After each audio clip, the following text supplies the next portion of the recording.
Hello and welcome to Uncovered, the podcast with your host, Jason Irving. Join me in a journey to understand what's truly happening in your world and the world around you. This is not about how you're living life on the surface. It's about what's truly driving you from under the covers. I'm going to take you on a journey to deeply uncover the reason why you are here, the ultimate purpose in your problems and the way that they have shaped your life up until now. See, I believe you have a purpose, and your problems are the highway towards ultimate realization of that journey towards freedom and the reconnection of your true self. I've been told I have a different spin on most things, and I'll be giving you my understanding of life, love, and what we're all here for, purpose. To get the best out of this podcast, drop what you already know so you can discover what's beyond you. So join me, let's play this game of life and bring on liberation, transformation, and change. Let's do this. Hey Cayla, how you going? Good, thanks, Jason. How are you? Yeah, not too bad. Look, I'm here with Cayla Pothan. We've known each other for a little bit now, and I'm really excited to talk to you today, Cayla, because I think your story around self-esteem is really, really important for a lot of people to know about, because self-esteem is one of the most crippling things that we have in this world, not being able to feel like we can get over the line or do anything in our lives. And I know when I met you, you didn't feel so good about yourself, did you? Yeah, absolutely. I think particularly the first couple of years I was coming to see you, I really never felt like I was good enough. I felt like everything I did always fell a bit short. And so like the gift that came out of that just meant I always kept pushing and trying, and I always felt like I went above and beyond what was expected of me just because of that feeling of never feeling like I was okay. Yeah, so what I'm hearing, Cayla, is you probably, like a lot of people, just wanting to be liked in this world, yeah? Oh, definitely. And trying to do what you think other people want you to do and be, so that you feel okay and you feel accepted in the world. Yeah, look, I think this is one of the biggest problems in life, because when people come and see me under the covers, they tell me what was really going on and would feel frightened to communicate what they were feeling on the outside. We put the big smile on and say, hey, how you going? Well, we're feeling like a bag of shit. Like, that's our classic cliche thing that we do in Australia. How you going? Good, thanks.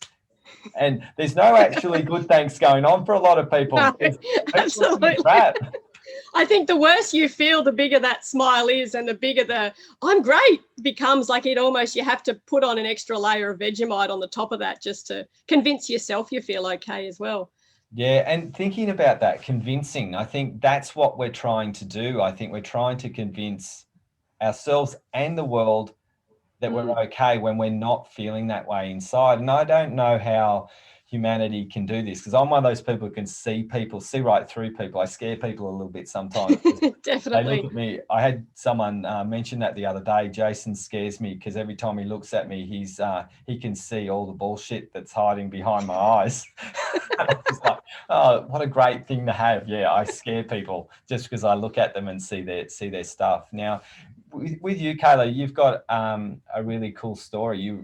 Your partner and you bought a business in Yass called Tootsie's. You created an amazing place there, and you didn't really you weren't too fond of it in the beginning. Can you talk about how you felt starting that business off for yourself? Because you used to be a bit of a hider behind Chris, weren't you?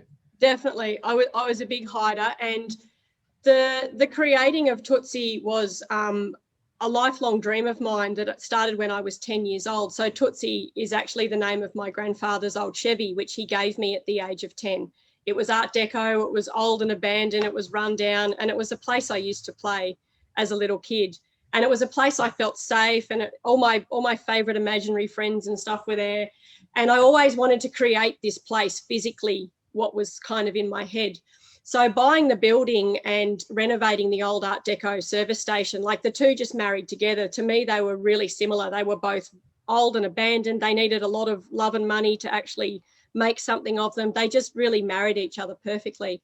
And I know I came to see you a bit in the process of opening the building, and the fear of people seeing me and knowing who I was and exposing my art really, really terrified me. And to the point where opening day, we tied a ribbon on the door. Didn't really tell anyone about it. A few friends and things turned up because they knew I was opening. And I cut the ribbon and everyone was yelling out speech. And I just said no and I ran off. And I hid in the toilets for the first hour that my building was actually open because I was so terrified of, I guess, the judgment. And I was judging myself, whether I'd done the right thing or not, whether I was good enough or not. And it's been a really interesting journey. I've been open now for 5 years, and it's now a completely different place. It started with white walls. I was trying to fit in with what other art galleries do and what people would expect you to do if you ran an art gallery. Now all the walls are brightly coloured. You can see the bright pink room behind me. I've got a turquoise room. I've got purple and bright yellow. And I love colour and I love things that are really loud and bright. And that's certainly not how I opened this business. So the business has evolved with me. And I think now I feel my self-esteem has really grown into being okay with people not liking me, being okay with people not liking my colours or my business. I feel like I really have attracted a crowd of people who support me and love what I do. And I think I challenge other people because I am in a box of my own. And I think I'm learning to really like challenging people. I think sometimes when people are challenged, it makes them rethink who they are and what they're creating in their own life and whether they're actually hiding behind the white walls. Yeah, and I think that's a great metaphor, Cayla, is that if we think about white walls, it's like we're playing, we're invisible, we're nothing. And Yes. you created something that is exposed and loud. And I think that's what we need to do with our stuff. We need to learn to be able to feel comfortable to expose who we are and what we are and why we are at the right time, of course. I don't believe people need to just go down the street and say, this all happened in my life. Can I just tell you everything? Because that doesn't work either. I think we need to know how to talk about common things like self-esteem and not feeling good enough and having our stories be similar so we know that we can start bringing some color to our lives. What do you think? Oh, absolutely. Even being able to talk about our stories in a really honest way rather than, I suppose, all of the masks we put on and the shame that we feel around not feeling good enough and feeling, sometimes we hate ourselves and we really judge that what we're doing is wrong just because it's different to, what other people are doing. So I've really learnt to embrace being different and loving what I bring to the world rather than trying to fit in with what everyone else is kind of doing. So I guess my self-esteem has really evolved, particularly in the last few years of being with the Academy. There's so much great support in the community that you've brought together. And it's really great that other people also see you for who you are and your greatness and your magic rather than, oh, you're doing something different. Yeah, and I think that's really, really important, Cayla, because look, leaders need to stand out, and you've created a building that's like a standout. And I've put lots of challenges to you over the course of the Academy, and you've taken every challenge on and done more. So you're actually a treasure to work with, simply because I know that you will say, okay, I'm in. And sometimes we can make excuses and hesitate and say, why not? And when you first met me, you were a why not person, right? You couldn't do it. When I first met you, I was really fragile and I second guessed everything I said and did. And because I wasn't feeling good enough, and you'd say, oh, you should go and do this thing. And I'd be like, I can't do that. I'm not good enough to do that, or who's going to listen to me anyway? And I think I've really changed that and rewired my thinking to now, because I feel really strong and confident. When you say, go and take on the world, I'm like, okay, which way do I start? Oh, I'll go this way. So I think the strength that's come from within me makes a big difference to the choices that I make. Yeah, that's fantastic. And look, when we're in a small town like Yass, one thing I love about small towns is the community, right? And then there's there's a sense where you can't get to do everything like the kids, and not able to have as much as what they can do in the city, right? Yes. And Yeah. it's challenging because we want to create that community. And what I love about small towns is everyone sort of knows you, and then there's a good thing and a not so good thing about that, because everyone knows what's going on in your life. At the same time, people are able to be more open in small towns as they are in big towns. So I noticed that because I've gone to, I used to go on a property where which was far smaller than Yass. It was a place called Birrawar, which was just had a phone on it, and then there was a place called Dunedoo, if anyone knows that place. Yeah, I know that. Yeah, so it was this Yeah. tiny little place, and my auntie lived there, and she would walk up down the street, and she would just stop, and everyone would be just stopping and talking, and that's lost in the city. People don't do that. Yes, definitely. But we all still have the same problems. Oh, Self-esteem. absolutely. Yeah, Self-esteem absolutely. and not knowing whether we're okay, and those sorts of things. And I love what you're doing. Like, I put a big call out for you to, to really step in and help people become able to do that. And we need to start opening those drawers, I think, and be confident with ourselves and start sharing who we are a little bit more, and not be frightened of what that's going to be like. Oh, absolutely. Yeah. No, I think community is so important, like the feeling of belonging and the feeling like you're okay even when you're not feeling okay, and the sense of being able to talk to people really honestly about where you're at and how you're feeling, and get some support. Like, as even when we're feeling really strong, there's always bits we miss. We have our own dirty lenses and things that come along in our life that we're just not sure whether we should jump over or go sideways. And I think it's definitely the community feeling that I love being part of the academy, and I'm trying, to bring that in. I've always had that in my own business, but I'm trying to do that even more, particularly I think with the younger generation. And my business is just changing direction at the moment to really include younger people. I'm changing my opening hours, giving them somewhere to go and somewhere to hang out. And so I'm really excited with where the future's going. I think I can really feel like where this place will be in 5 years and 10 years from now. And I've got some amazing young staff, and they're really excited. And they've been talking about us wearing ties to work. They want to sort of dress up the business a bit, and dress up, I guess, the feeling of, when you go somewhere and people are dressed up, and how that feels. It's kind of a bit classy, and like people really care about how they look and that sort of stuff. So we're also stepping into that, which has come from the young staff. That didn't come from me. That came from a 17-year-old. So she wanted to wear like collared shirts with ties. Mm-hmm. So that's great. We're starting that in a couple of weeks. So yeah, it's pretty exciting where the business is going. And to me, it's all about creating community. That's really a big part of what I want my business to represent, is a community and a safe place people can come and chat if they want, or just come and hang out, come and be inspired, come and get some ideas. The coloured walls to me just speak themselves. They have, so much feeling and emotion in them, rather than just like the white walls we were talking about before. Now, Cayla, you're very rare what you're doing right now. Like, you're the boss, right, of your place, and you're empowering a 17-year-old to have a say in what matters.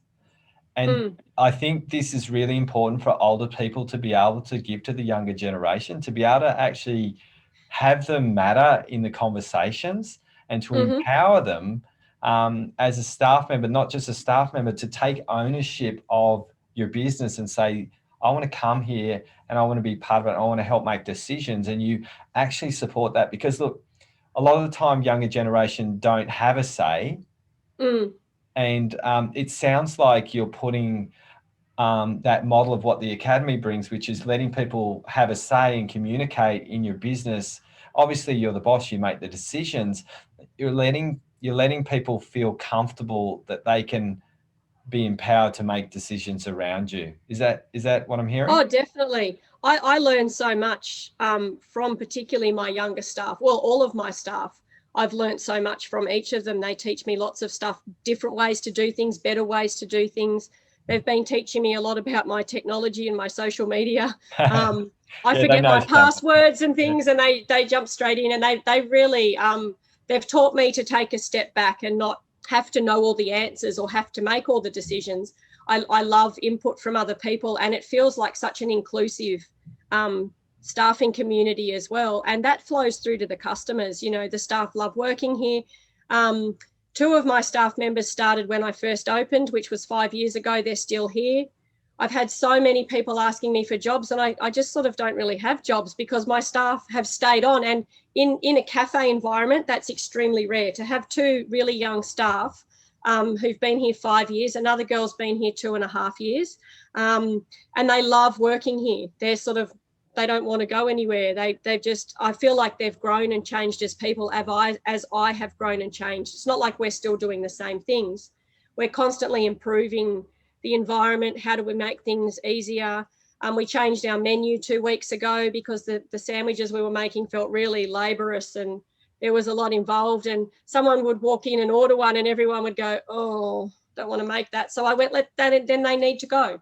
Let's do something new and exciting. And so there's a whole brand new energy, and the staff have helped, you know, choose the menu items with the stuff that they like as well. So they've got stuff to eat here that they like. We've got, you know, lots of gluten-free options and stuff. So it feels like a whole new wave of energy just keeps coming into the place from the younger generation. Yeah, so, not coming from me. well, that's the coolest thing about the younger generation, in my opinion, is that the younger generation, what they do is they're more adaptive to change than we had been, because they've had to deal with tech and everything moving so quickly, and we didn't have that. We had scooters and all of these things, so they've had to learn fast, and they adapt very, very quickly.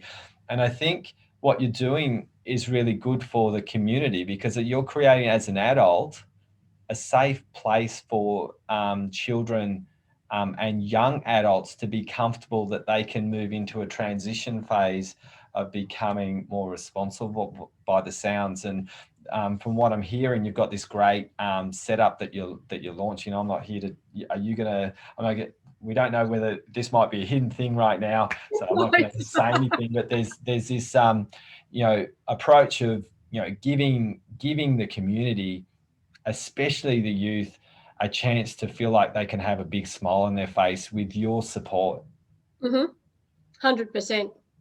That's exactly how it feels. And I think particularly with my opening hours being different, I know there's sort of, the whole town shuts down at 3 o'clock on a Saturday, and even during the week, it's sort of, there's a 3 o'clock thing in Yass. Some of the other shops are open, but all the cafes are closed. So I'm going to be opening on a Friday night until 9 o'clock, giving youngies an opportunity. They can go out on dates and things. You know, it's nice to be able to have somewhere to go other than there is a McDonald's up the road and they all sort of hang out up there or at the park. But it's nice to have things that are open, different. So I myself are being really flexible. I've completely changed my routines and things I was doing around sort of what works on a much wider scale to create this community. And I think that's really important to reach those places that aren't being reached.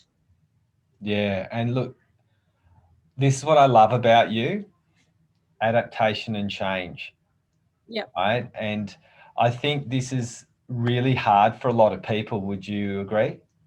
Oh, definitely. Yes. I do have a few clients that I'm mentoring, and that's often the places, the people that are coming to me get really stuck with change and they're not comfortable with change. They're a bit scared of the future of, well, what will that mean? And I don't know. I'd rather keep doing what I'm doing, even though it doesn't work for me, just because the change is so scary. I don't know what it looks like, so therefore I won't even try. And I know you've explained it to me, like with playing chess, I feel like I'm constantly throwing them, well, you could do this or you could go that way. What about over here? And they keep sort of giving excuses with, well, no. But sometimes I have so many ideas and creative ways to get around and get over and under something that's in their way. I've really feel like I've helped quite a few people change that stuckness around change and not being able to adapt. So I feel like that is part of my magic, is really like creative thinking out of the box. I agree. I think you've got this ability to find a way, and that's one of the most important things in entrepreneurship is you say yes and you find a way. So there's been challenges I've put to you, and I've got, I just talked to you last week about a big challenge that is so, like, you were thinking something and then I just went boom. And just watch this space, guys. We're not going to divulge. Sometimes it's nice to have our visions sitting in the car park ready for us to launch as we go. I think the thing that I love about you is that if you're telling people they should do something, right, and you're not actually doing the same thing, how are they going to trust you? How is anyone going to trust a person? And I've met people like this. They tell me, go and do this, go and do that. And I'm like, yeah, but where are you doing that? Right? Yes, Just absolutely. throw you out to the wolves. And you're a modeler of adaptation and change. Mm-hmm. And I think what that does for other people is it gives the impression that your influence of being able to communicate real truth change. It's not just, hey, do this, hey, watch me do this and come along for the ride with me. I believe that type of leadership is what's needed right now, because a lot of people have a lot of voice with not a lot of back end behind it. And you're Yes. always willing. And look, I'm a business owner. Sometimes when we do shit, it fails miserably, doesn't it? Absolutely. And then what do we do? Sometimes you feel like you want to crawl up in a little ball and hide in a corner. You Yep. feel the same way? Oh, definitely. I've done some pearlers. I've made some really big mistakes. I think they're part of my favorite part of my story, though, because I've learnt so much, and I think some of my biggest mistakes have really made me double down on myself and really try and feel like I'm crawling my way out of the bottom of the barrel. Yeah, and look, And it's the liberation after that. It's just going, yes, I got out of that barrel. yeah. I think that's what liberation is all about, is that feeling of success. And you don't get that if you haven't been at the bottom of the barrel. No, that's right. And look, I've got a bottom of the barrel story. So do you. We all have them, and sometimes we have spaces and times that we divulge our stories. Mm-hmm. You've got a book coming out. I'm so excited. I do. Yes, I'm hoping it'll be out in June. It's just about written. I'm just going over some of the fine prints in the last couple of chapters at the moment, and there's a lot of personal stories and things, and I guess dark places that I've come from to be where I am today. How I am today is not always how I've been. I mean, you met me quite a few years ago where I did feel quite broken, and I was really stuck in my head and my stories, and life just felt really hopeless a lot of the time. Yeah. And I know since then I've gained so much joy and wisdom from overcoming that sort of stuff. And I think that's what has made me a lot of the person I am today. Like, the happiness and joy of actually changing my life is what is I think I inspire myself from where I've come from. 100%. It's not like I was born doing what I'm doing now. No, that's right. And look, I'm really excited. We're not going to talk about this story. We're giving people a little bit of FOMO, hopefully, to get people to be really interested in what you're going to share, because you have an amazing story to tell, and your life has not been easy. And some people, we walk down the street and we go, that person, I'm not saying you are being a dick, that person's been a dick. And then we judge them, don't we? Yeah. And we don't know their backstory. We don't know why they're being that way. We don't know why they're choosing that choice. All we look at is the interactions above. And we've learned that, and I've taught that with you in the academy, is to never judge a book by its cover. And the most courageous thing is to have a book that you are going to uncover your insides. It's a massive thing. I challenge this to you to get a book done, and quite a few people are doing their books from the academy frameworks to invite exposure and that sort of thing in the world. And I believe that your story is going to make a big impact for not only for Yas, but for many people who are going to be touched by struggles to brilliance, to move from a difficult place to an easier place, let's say. But life's not easy. Life's not a picnic for you. No. I've had lots of ants at my picnic. I know we were talking about ants the other day. Yeah. You think it's so easy to look at someone and go, that person has everything. They've got their life together. They drive a fancy car. You know, they're off. Their life is just a picnic. And it's not until you've just gone through so many ants' nests and the ants have stolen your food and they've taken your rug, and you know, when you've done the tough times, I think it sort of just makes the picnic moments feel so much sweeter, that you've actually overcome and you've gone and got your blanket back from the ants and you've shared your picnic with the ants even, and you've understood them rather than calling them bad or shooing them away or killing them even. You know, it's about embracing everything in the universe that makes us who we are. And I know for me, I just would like to say that the process of writing my book and telling my story, particularly stuff that happened in my childhood and things, the actual writing of those words has given me another opportunity to go back and look at things with different lenses now, which, yeah, we can all tell stories of our childhood and this happened when I was little, but actually when you write it down and then you process, well, this is what happened. And then if you look at it from now, I guess with all the knowledge and wisdom that I've gained over the last few years, you really look back and you can see, you know, this is why I created that in my life. And these situations has actually made me why I'm sitting here right now talking to you. 100%. And I've opened this business and I've made my art. Like, without my childhood, I don't think I'd be here. That's exactly right. And I think like the coolest thing that we do in the academy is, like, I believe, and I know you believe this now, that personal development is essential to business. Mm-hmm. Oh, definitely. Right? Essential to growth and essential to life. And so when you're running a business, if you don't do personal development to understand your why and how and what, yes, the moment you look back at your history, you actually appreciate your history for what it was. Because if you developed in your nature, your history is not painful, it's beautiful. And I remember, like, you and I have chatted about things that used to bring you to tears. Yes. Don't do that anymore, because you look and say, this is why, this is who I can be as a result of our history. And definitely. I used to be quite a blamer and a victim, where this person did this to me and this happened to me. And now my language is so different around, this has happened for me. And look at the gifts and the wisdom that I've gained from being in these situations and from creating these people in my life. And I take responsibility for things that I've created to learn and grow from, rather than the blame game of going, you know, it's this person's fault and poor me, this happened to me. And I know, you know, a lot of this is written in my book as well, about my journey through all of those times and stages and blaming people. And when I was really young, I went to see a counsellor, and through that model, I was told, well, this is your parents' fault and here's some antidepressants. So she sort of told me, just blame other people and take some drugs and everything's great. And that actually never felt right to me. At the same time, it sort of gave me an out to go, yep, it's everyone's fault. I had nothing to do with that. You people are all, you know, horrible and you've done this to me. And if I take some drugs, I'll just make that all a bit numb and then I'll be okay. I don't have to deal with it. I don't have to take responsibility for it.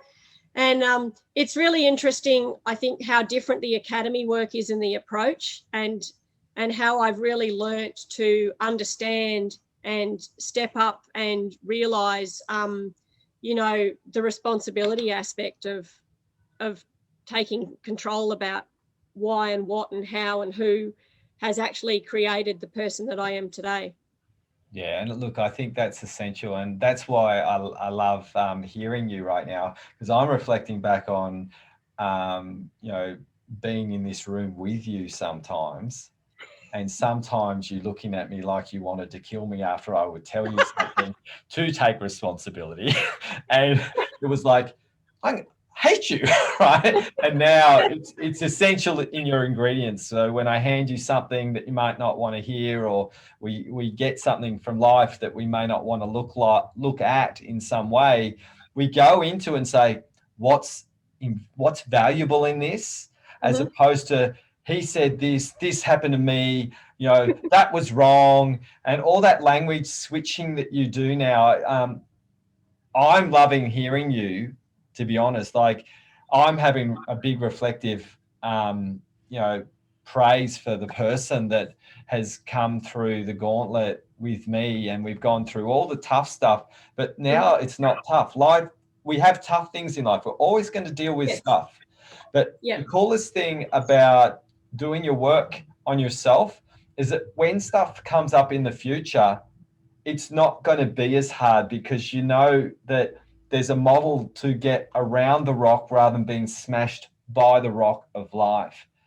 Definitely the processes, and the community and the support is like you've said, it's like a landing pad for your rocket ship. And sometimes you do need to come and land, and stuff happens, and you have to sort of go through the processes and about learning to understand and sort of, spend a bit of time sitting where you are, and then sort of once that happens, you're off again, off to the stars. So yeah, it's a really cool place to be right now. Yeah. And look, I'm really excited for you, Cayla. Look, you know, everyone who gets invited to have an experience with you now, they get to experience a very different person. I know model behavior is so important, that the influence that you have now on people, I've been told, the influence that you've had on other academy members and people around, I just hear just good things about you. And Well, thank you. it's constant, really. And the thing that I'm hearing is that, wow, Cayla is ridiculous. She's so awesome. She's this, she's that. And it's to hear the absolute positivity and the impact that a person can make if they're courageous enough to set forward on a journey. It takes a lot of courage, right? To do what you've done, because usually it's so much easier to stay in the small zone. Yeah. Oh, definitely. It takes a fair bit of work on yourself to be able to hear those words and say thank you and really take that in. Like, I really thank you for the words you just said. That really means a lot.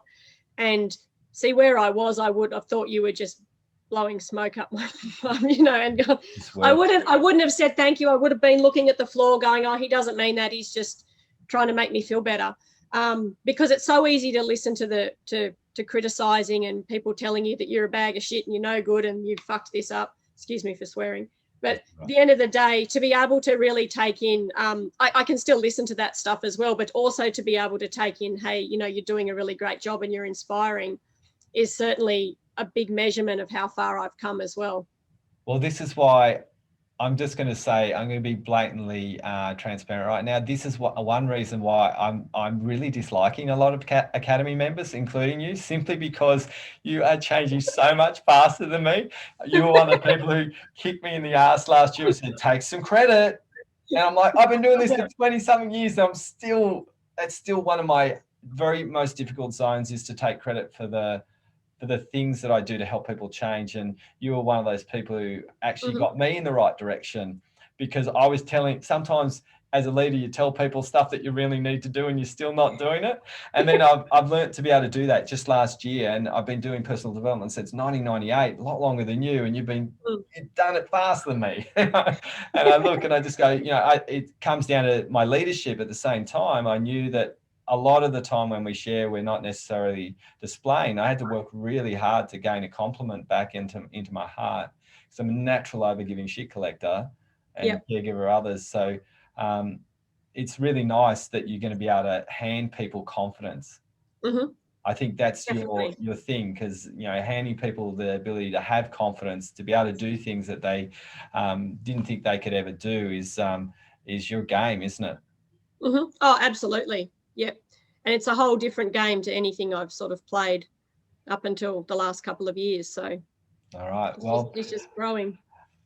We're not going to divulge everything, guys, because stuff is going to be divulged very, very soon about what you're going to be doing.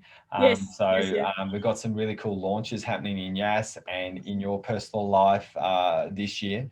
So watch this space. Now, on my podcast, I have www.wellnessbreakthroughacademypodcast.com. It's a website. So if you want to watch us on video, you can watch this on video. I'd love it if you like this podcast. Can you, so it gets bumped up so other people have that sense of feeling really proud, and maybe you can have the courage to do what Michaela's done and what I've done in this world. If you could like and review it, it would bump this up so other people can have a listen to Michaela and her story of triumph. It would be awesome.